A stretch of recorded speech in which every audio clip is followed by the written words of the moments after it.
Hey, Hebron Ben Bilal, man, elder teacher of the remnant of the house of Israel, coming back at you, man, with another upload, another video. I'm gonna be talking to y'all today, man, about this thing. Is this whole new thing that's going around. It's been out there for a minute, but I haven't really had a chance to address it. It's called the whole phase. Now I'm gonna go about this a little bit different. It's called the whole phase, and once again, the millennials have coined themselves a phrase. They have once again pulled magic out of the air. Now every woman is, predicted to have a whole phase. Once again, every woman is predicted to have a whole phase. So I just wanted to address this and talk to the young women, man, who 18, 17, 16, who are trying to figure it out because you're being bombarded with these messages that, this is a part of growing up in regard to being a female, that you go through this thing known as a whole phase. And, you got to go out there and you got to have some bodies. And if you are virtuous and thinking about, keeping yourself until marriage, you're scorned, laughed, and mocked at, made sport of because of the fact that you decide that you want to do something different. And I also talk to the young ladies who actually have made it this far, man, with your virtue intact. And you're questioning whether that's important to a man because you're listening to these podcasts where these women are telling you that virtue is not important to a man, that, it's good that you go through these whole phases, and that that it's good for a dude because now you ain't paying attention to nobody but him because you done been, banged up and gutted up and flip-flopped and woo-wop and all type of stuff. So it's better for the man. So here's the first thing that I want to tell you, and I'm addressing you young ladies who, once again, have your virtue intact, you know what I'm saying, and are, kind of teetering in regard to which way you should go because you're being, kind of persuaded, contrary to how you feel. I'm not talking to you young ladies who've gone through your whole phase and you wore out and you got to wear extra tight panties just to keep your insides up. Not talking to you. Nobody really wants you, and I'm gonna show you why. First and foremost, talking to you young ladies who still have your virtue intact. Let me explain something to you. Here's the first thing. First and foremost, stop going to YouTube and listening to these women who are telling you stuff about how men feel about stuff. Stop asking them. Ask a man. And this is why I'm making this video today, so I can explain to you as an elder, as a boomer, a baby boomer, as a man, how we view virtue. Now, understand, I got gray in my beard. So what I want you to do is, after you're done watching this video, go pull up on any man and ask him, is this not how men feel about women sexually? Ask any. If you got a dad, ask him. If you got a little cousin, Ray, go ask Ray. If you got a brother who's a bit older, who, is sexually active or who is interested in females, don't go ask your brother who's chasing Billy down the street. Don't ask him. Ask an individual who is attracted to the opposite sex and ask him if what I'm saying today is accurate and on point. That's first. Stop listening to these women who are trying to feed you this narrative that, oh yeah, no, men like this. Ask a man. Stop asking these goofy millennial women who, just snatch stuff out the air and make it applicable to every generation. Stop doing that. Just start asking a man, especially in this particular instance. So first, I want to kind of touch on biblically, because I'm always going to do that, how virtue is looked at. And a lot of people say, well, we already understand how virtue is looked at. No, your virginity is looked at as a honorable thing in biblical history. And actually, Exodus chapter 22, I was just reading that this morning. Exodus chapter 22, 16 through 18, I believe it is, talks about if an individual has intercourse or sexual relations with a woman who is a virgin, before she is engaged to be married, that he has to pay the dowry price for a virgin. Now, all women generally come with a dowry, but the dowry price of a virgin is going to be a tad bit more than just a regular dowry. Now, do understand that it's all going to kind of be relative in regards to the situation, circumstances, you know what I'm saying, who the young lady is. But as a virgin, you have a financial standard, biblically. As a virgin, I think it was 50 shekels of silver, which I think kind of, when I did the math before, it came out to either 5,000 or something like that. But anyway, you biblically, your virtue comes with a price.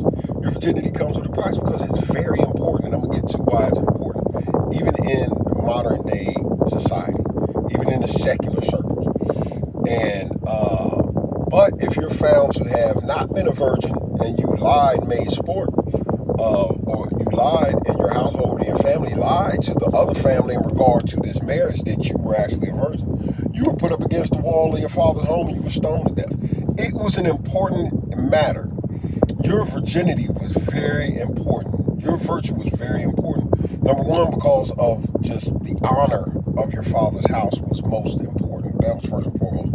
And to be a virgin brought great honor to your father's name, his house, that you were raised up the right way and you did the right thing. But I know a lot of you women today, you don't care about honor, number one. Then you don't care about the honor of your people's houses. So you just parade and parade yourself and do whatever. The honor of your father, the honor of your mother, the honor of your elders, that doesn't matter to you. So, you know, that point goes, you know what I'm saying? I probably should have just left that out of there because y'all probably look like who gives a damn about honor and integrity and morality. Hell, I don't need to say it. All you gotta do is plug on the YouTubes and y'all flipping and flopping and doing everything known to man on there. But anyway, back to the virtue. So I'm gonna get to something that you might not have ever heard before. And I've had to sit and explain this to my wife and at one point in time. And she was like, wow, I never heard that, but this is all men. And if a man sits and tells you anything contrary, it's probably just a moron. But so let's deal with how men view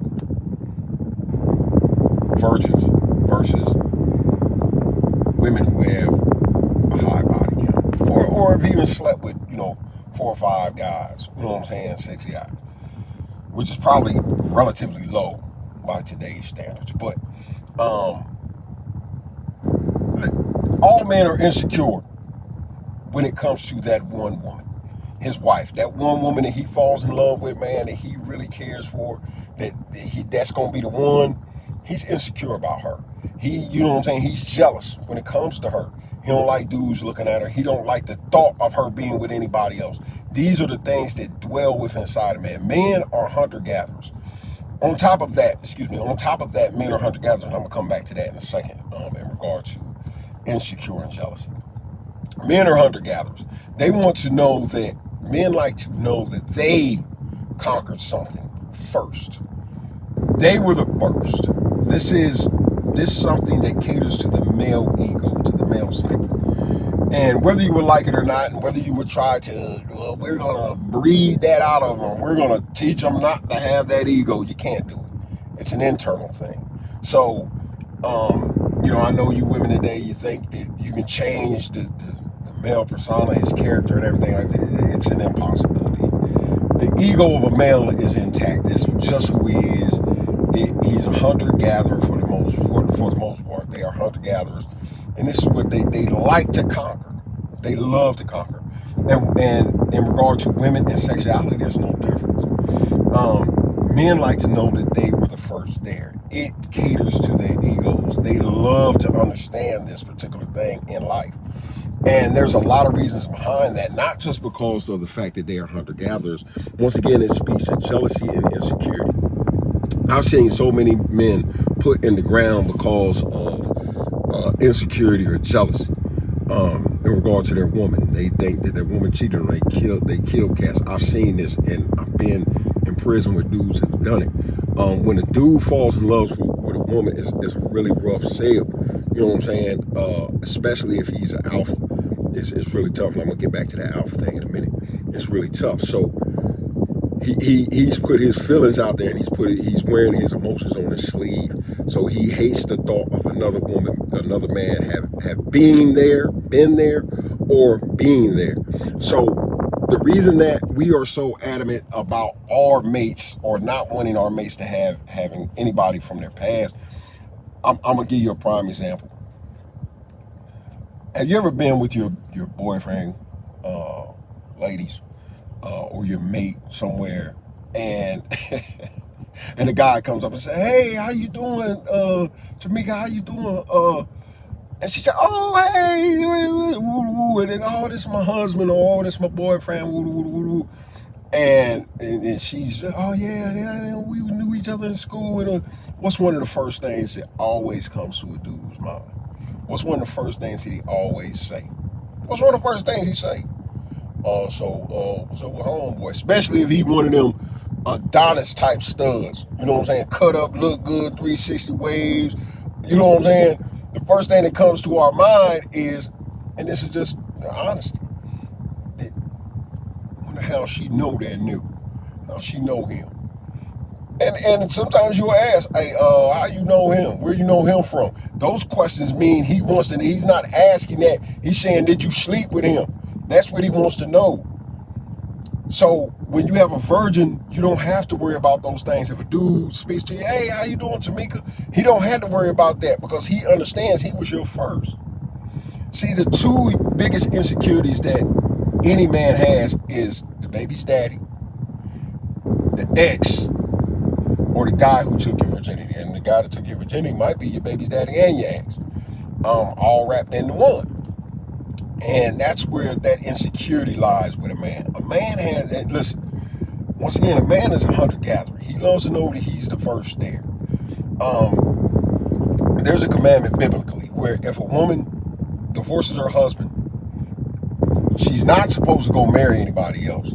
She's bound to that man forever. But if she does go marry somebody else and she divorces that man, she can't go back to the original man to be the husband, because there's that jealousy there. She's laid with somebody else. So now it's that thing, that thought that resides inside that man's mind about, man, did he flip her like this? Man, did she do this to him? Oh man, I wonder if did she let him? Listen, it's in every man's mind. So understand, if you line a man up, you line up 10 men, and you say, "Hey, would you rather have a virgin to marry, or would you rather have a girl who got a high body count?" Every last one of them gonna say a virgin, because number one, first, it's about an ego thing. I'm the first one there. I'm the first one to have this woman. That's the first. Secondly, he doesn't have to have that voice in the back of his head when that Adonis hugs you in the mall saying, "Man," or when y'all flipping and flopping in the bed, he wondering, "Man, I wonder if she did another dude like this." Man, these are all the things that come to men's mind. And I don't care which man sits there and says, "Wait, man, I'm an alpha. I don't think about stuff like that." And let me say something about this generation real quick, and this whole alpha thing, this alpha and beta thing. First, I'd never heard of a beta until I came home from prison. I had never heard it, and I was like, man, and I had to ask somebody, like, what is a beta male? And they had to explain to me, like, oh, like, he's a weak man, he's this, he's that. Let me explain something to you about this whole alpha and beta thing. Look, nobody says alpha and beta. When I was growing up, nobody said alpha and beta. We understood what alpha males were, you know what I'm saying? And we understood the pecking order of things. In this generation, they feel as if they need to let it be known that they're alphas. I'm an alpha male. I'm an alpha. No. You can keep calling yourself alpha all you want. Alphas just exude certain respect. They carry themselves a certain way. They conduct themselves a certain way. And people acknowledge them as alphas, period. I don't know what the hell a beta is, but I'm assuming that he's a weak cat. But from when we were growing up, you had alphas on every level. You had street alphas, you know what I'm saying, that knock your head off. You know what I'm saying? You had intellectual alphas. A cat who was an alpha in his intellectual field. He was the forerunner, and he was respected for that. But see, now it's just such a blending. Everybody wants to have the tag alpha. Alpha. Nobody wants to be a beta. I don't want to. Like I say, I don't understand. But they say what betas are, and I'm gonna get back to my point in a second. They say what betas are. Betas are dudes who run around catering to women. They're weak. I think they were saying that what's his name was a beta. The one that was talking about his wife. Man, what was the football player's name? I can't remember. But anyway, they were saying that he was a beta because he was talking about his wife, who saying that his greatest fear was to lose his wife. Oh, he's a beta. He's so. See, this is the misconception that you young men have. Y'all feel as if to be a alpha, you have to be just totally oblivious to women. You know what I'm saying? You got to dog women. You can't care about women. You can't, this is how you have to carry yourself to be an alpha. If you take a woman out to eat and you pay for the meal, you a beta. If you buy a woman something or take care of her as being a part of your responsibility, you're a beta. If you go into a relationship where the girl has maybe a kid or two by a previous relationship, and you take care of the responsibilities of the household, including kids, you a beta. I don't understand that. So I'm trying to figure out what the hell is an alpha male, and somebody would literally have to sit me down and explain to me what an alpha male is, because in my generation, as a boomer, alpha males was the ones who did that right there, who took care of their households, would knock your giblets out now, he'll knock your teeth out, you get out of pocket, but he went to work every day. He labored, he came home, he took care of the household, whether they was his stepkids or his kids. He did exactly what he was supposed to do as a man. He was an alpha. We didn't look at dudes because of the fact that he was taking care of dude's kid, and we know him, and the dude is in prison now. He messing with the dude's girl. They done got married. Now he taking care of the kid while the dude is in prison. You know what I'm saying? Oh, he's a beta. Nah, that's his responsibility. But I digress on that point because I just hear so much about this alpha beta thing, and I think I've talked about it previously. I'm old. I can't really remember. I'm a boomer, so I can't remember anything. But yeah, back to you young ladies and your virtue. Understand, if you speak to any man, go ask your cousin, go ask your dad, go ask your grandfather, ask a man. Stop listening to these women tell you how men view women sexually. You know what I'm saying? Which ones they want to marry versus the ones they don't want to marry. Because every time a virgin is going to win, hands down. She is. Because of because of how men are wired. You know what I'm saying? We have this thing where we don't want another man to have been there and laid up in there, and you know what I'm saying? We don't want that. We want to be the first. We want to be the first to teach her everything. We want to be the first to, you know what I'm saying, walk her through everything. We want to be the first there. And that's something that we want to keep. We don't want to keep that one that we hit that we know 7 of our partners, and we don't keep her. She never gets any radio play. Only time she gets play is if it's midnight, we at the club, and we take her to the hotel somewhere. She's not the one that ends up being the wife. So don't allow these women to misguide you and mislead you into believing that's something that's provocative and sexy to us, because it's not. As men, we don't see it that way. You know what I'm saying? Once again, the virtue, that virginity, that aspect of your innocence is invaluable to us. You know what I'm saying? It's invaluable to us because it limits the headaches in regard to the relationship. If you're dealing with a girl that got a lot of bodies, you know what I'm saying, you don't know who's laughing at you, and that's what men deal with. We're egomaniacs. I mean, we just are. And we deal with that, man. We deal with, did she do like this? We think about stuff like that. And if a dude sit there and tell you that he don't, he's lying. He's a lie. He's a liar, and he needs to just don't even ask him that, because that might be him just revealing too much, and he might not want to get into all that. But anyway, just today, if you're struggling with that, if you're in a place where you're kind of trying to figure it out because you're being inundated with this whole phase doctrine garbage, And if this is a real thing that you can go through this and you'll still come out on the other side with a man, ask a man. Ask a man about it. And let him tell you. All you gotta do, pull up and don't ask him about the whole face. Just say, listen, who would you rather be with? Who would you rather marry? That's what you ask. Not be with. Marry. What type of woman would you prefer marrying? And give him the option. A virgin or a woman with a high body count? Which one would you make your wife? Watch what the reaction is. This is going to be 99.9% of men are going to say that. So, once again, man, I done took up enough of y'all time. Love y'all. Hope this was informative to you young ladies who are trying to struggle with this whole thing. And, man, Hebron Ben Malal, man. Enjoy my time with you today. Look forward to educating you tomorrow.